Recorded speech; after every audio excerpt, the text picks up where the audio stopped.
Voy a leerles al respecto de Bolaño una frase, bueno, un par de párrafos de Pere Guimferrer, un escritor catalán, poeta refinado y amigo personal de Bolaño, que escribió en el prólogo de la edición de Los Perros Románticos, de la que estoy extrayendo los poemas que he leído en este audio.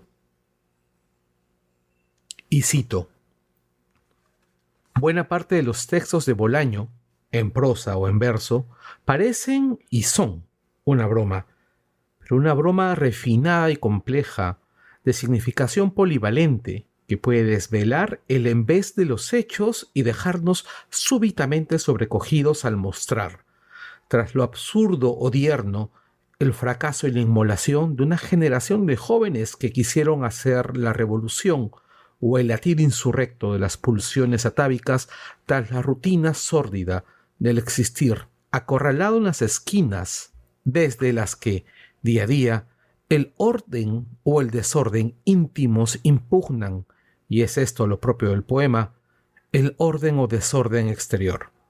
Cada texto y cada poema de Bolaño, en finta arriesgada, inteligente y audaz, a la vez que se significa a sí mismo, significa varias cosas, incluso aparentemente contradictorias a un tiempo.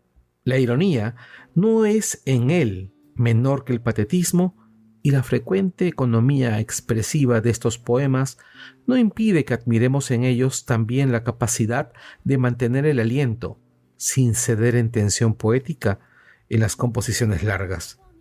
Es una voz singular, sí, pero no carece de estribadura.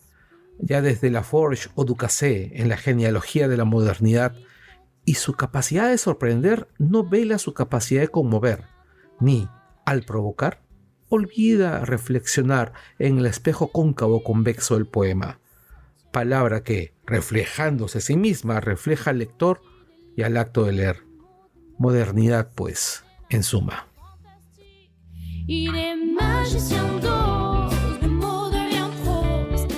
Los perros románticos. En aquel tiempo yo tenía 20 años y estaba loco. Había perdido un país, pero había ganado un sueño. Y si tenía ese sueño, lo demás no importaba. Ni trabajar, ni rezar, ni estudiar en la madrugada junto a los perros románticos.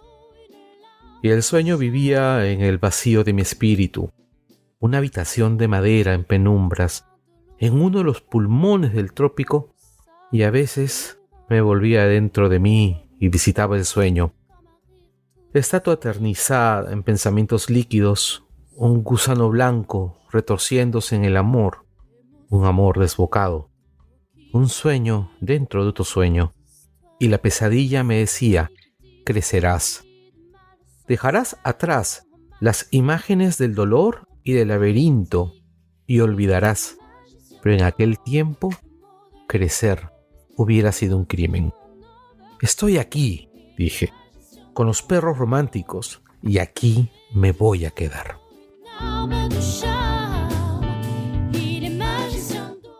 Autorretrato a los 20 años. Me dejé ir. Lo tomé en marcha y no supe nunca hacia dónde hubiera podido llevarme. Iba lleno de miedo. Se me aflojó el estómago y me zumbaba la cabeza. Yo creo que el aire frío de los muertos. No sé. Me dejé ir. Pensé que era una pena acabar tan pronto, pero por otra parte escuché aquella llamada misteriosa y convincente. O la escuchas o no la escuchas. Y yo la escuché. Y casi me eché a llorar.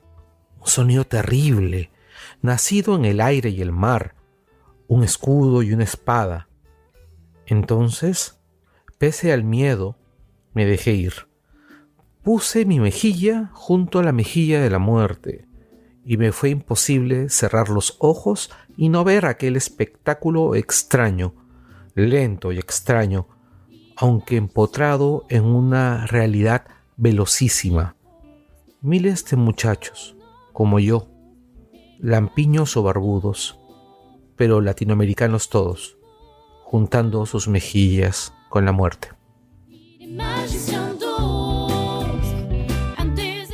Resurrección.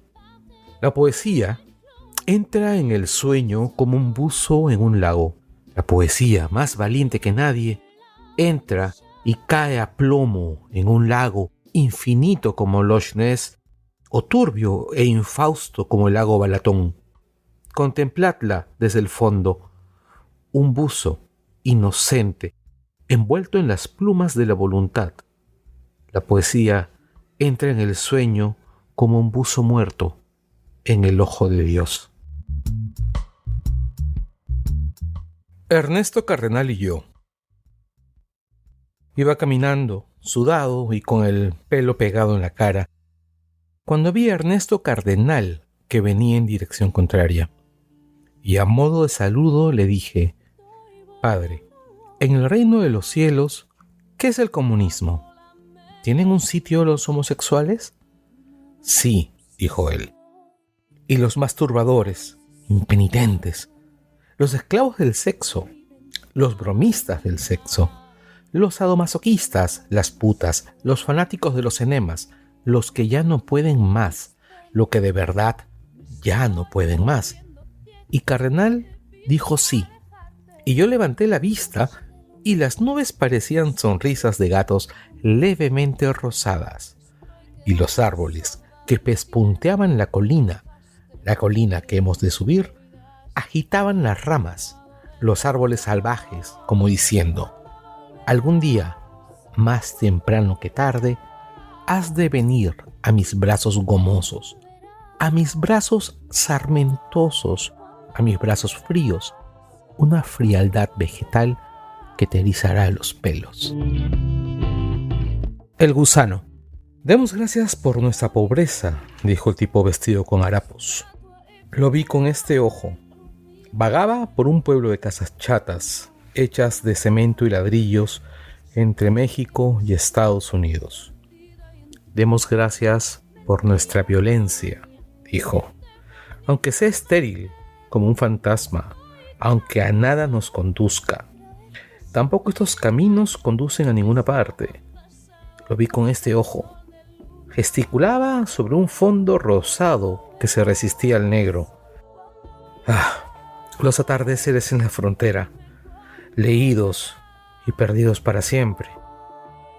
Los atardeceres que envolvieron al padre de Lisa a principios de los 50. Los atardeceres que vieron pasar a Mario Santiago, arriba y abajo, aterido de frío, en el asiento trasero del coche de un contrabandista. Los atardeceres del infinito blanco y del infinito negro. Lo vi con este ojo. Parecía un gusano con sombrero de paja y mirada de asesino. Y viajaba por los pueblos del norte de México como si anduviera perdido, desalojado de la mente, desalojado del sueño grande, el de todos. Y sus palabras eran, madre mía, terroríficas. Parecía un gusano con sombrero de paja, ropas blancas y mirada de asesino, y viajaba como un trompo por los pueblos del norte de México, sin atreverse a dar el paso, sin decidirse a bajar al DF.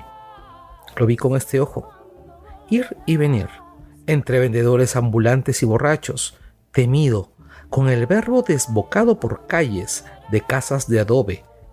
Parecía un gusano blanco con un bali entre los labios o un delicados sin filtro. Y viajaba de un lugar a otro, de los sueños, tal que un gusano de tierra, arrastrando su preocupación, comiéndosela.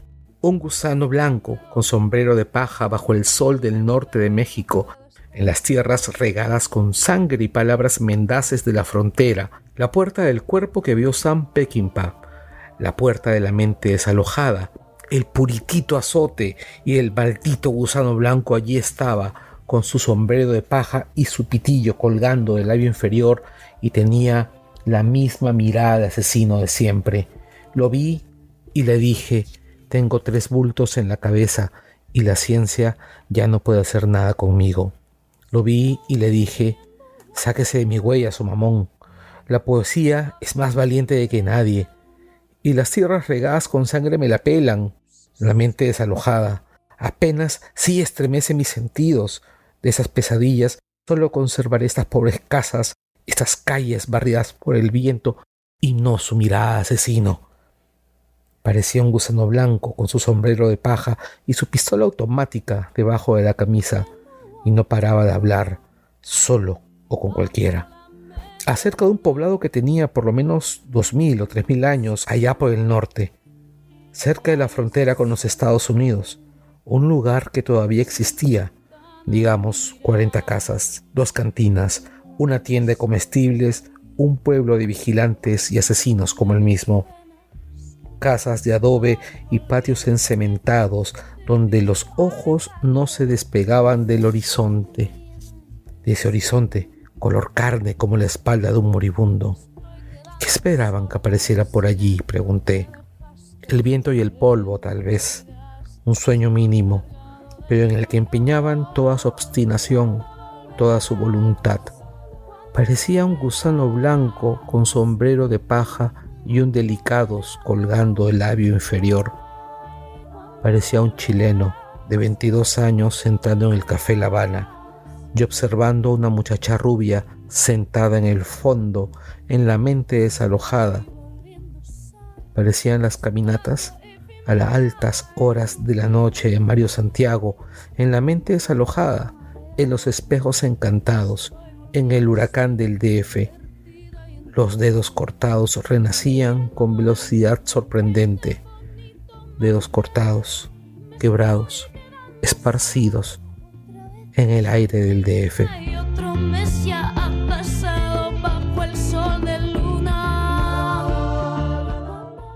Lupe trabajaba en La Guerrero, a pocas calles de la casa de Julián, y tenía 17 años y había perdido un hijo. El recuerdo la hacía llorar en aquel cuarto del Hotel Trébol, espacioso y oscuro, con baño y bidet. El sitio ideal para vivir durante algunos años. El sitio ideal para escribir un libro de memorias apócrifas o un ramillete de poemas de terror.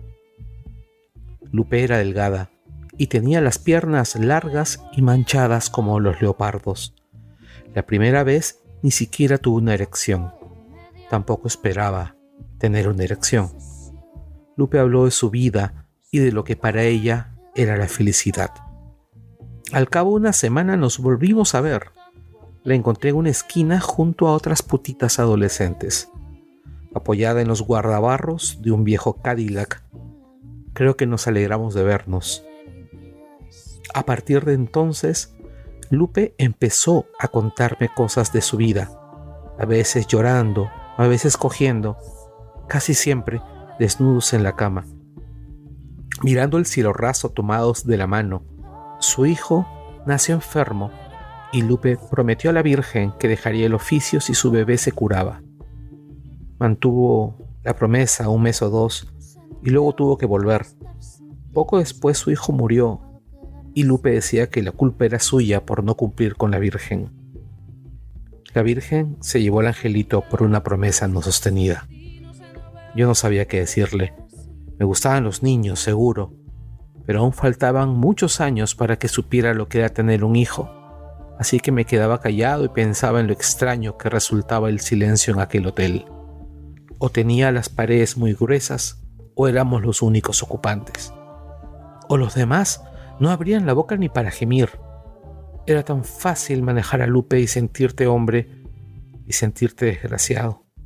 Era fácil acompasarla a tu ritmo y era fácil escucharla referir las últimas películas de terror que había visto en el cine Bucareli. Sus piernas de leopardo se anudaban en mi cintura y hundía su cabeza en mi pecho buscando mis pezones o el latido de mi corazón. Eso es lo que quiero chuparte, me dijo una noche. ¿Qué, Lupe? El corazón.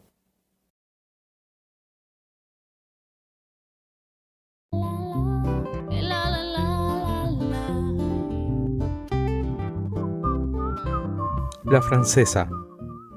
Una mujer inteligente, una mujer hermosa.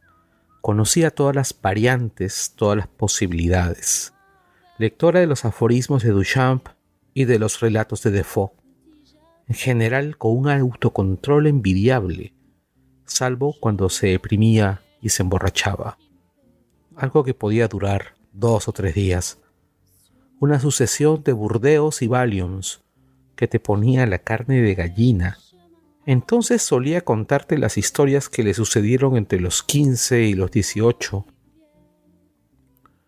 Una película de sexo y de terror, cuerpos desnudos y negocios en los límites de la ley.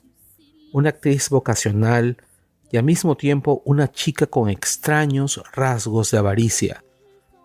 La conocí cuando acababa de cumplir los 25, en una época tranquila. Supongo que tenía miedo de la vejez y de la muerte. La vejez para ella eran los 30 años. La guerra de los 30 años. Los 30 años de Cristo cuando comenzó a predicar. Una edad como cualquier otra, le decía mientras cenábamos a la luz de las velas, contemplando el discurrir del río más literario del planeta. Pero para nosotros, el prestigio estaba en otra parte, en las bandas poseídas por la lentitud, en los gestos exquisitamente lentos del desarreglo nervioso, en las camas oscuras, en la multiplicación geométrica de las vitrinas vacías y en el hoyo de la realidad, nuestro absoluto, nuestro Voltaire, nuestra filosofía de dormitorio y tocador, como decía una muchacha inteligente, con esa rara virtud previsora, rara para nosotros, latinoamericanos, que es tan común en su patria, en donde hasta los asesinos tienen una cartilla de ahorros, y ella no iba a ser menos. Una cartilla de ahorros y una foto de Tristán Cabral. La nostalgia de lo no vivido, mientras aquel prestigioso río arrastraba un sol moribundo y sobre sus mejillas rodaban lágrimas aparentemente gratuitas. No me quiero morir, susurraba mientras se corría, en la perspicaz oscuridad del dormitorio, y yo no sabía qué decir. En verdad, no sabía qué decir, salvo acariciarla y sostenerla mientras se movía, arriba y abajo, como la vida, arriba y abajo, como las poetas de Francia, inocentes y castigadas, hasta que volvía al planeta Tierra, y de sus labios brotaban pasajes de su adolescencia que de improviso llenaban nuestra habitación, con duplicados que lloraban en las escaleras automáticas del metro, con duplicados que hacían el amor con 2 tipos a la vez, mientras afuera caía la lluvia, sobre las bolsas de basura y sobre las pistolas abandonadas en las bolsas de basura. La lluvia que todo lo lava, menos la memoria y la razón.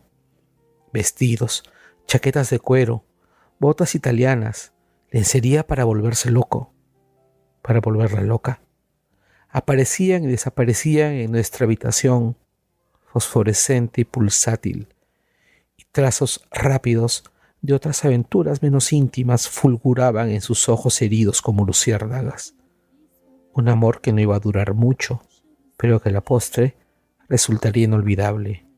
Eso dijo, sentada junto a la ventana, su rostro suspendido en el tiempo, sus labios, los labios de una estatua, un amor inolvidable.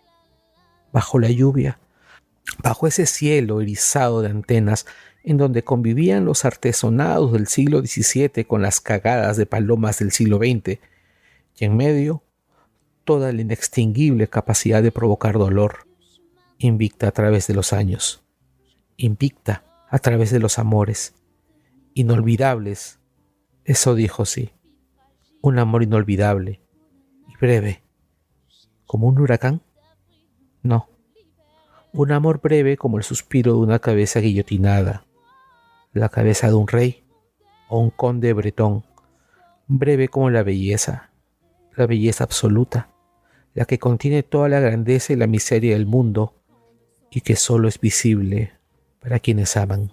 Sur l'eau douce de l'enfance, je veux être juste en avance d'une hirondelle. Je veux juste croire en l'espoir